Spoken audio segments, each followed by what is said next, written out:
بسم الله الرحمن الرحيم. يا أيها الذين آمنوا قاتلوا الذين يلونكم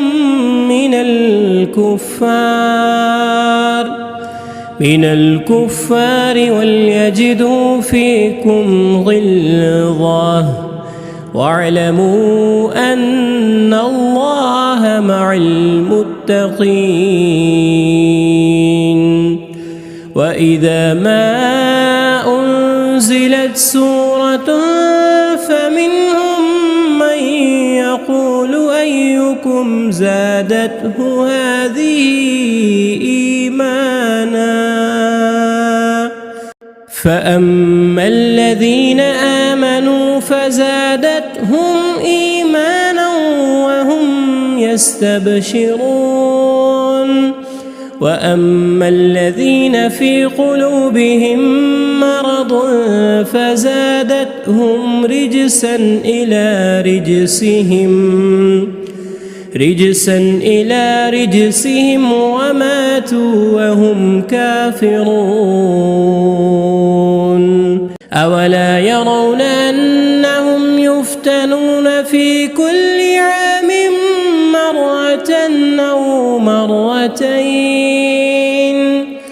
أو مرتين ثم لا يتوبون ولا هم يذكرون.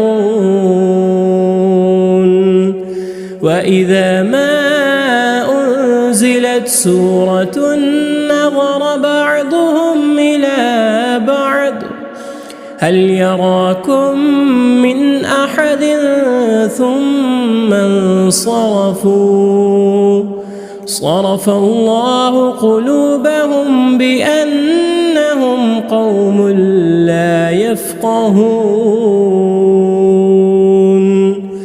لقد جاءكم رسول من أنفسكم عزيز عليه ما عنتم حريص عليكم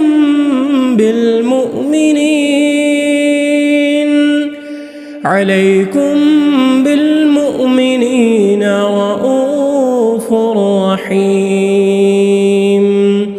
فإن تولوا فقل حسبي الله لا إله إلا هو عليه توكلت وهو رب العرش العظيم.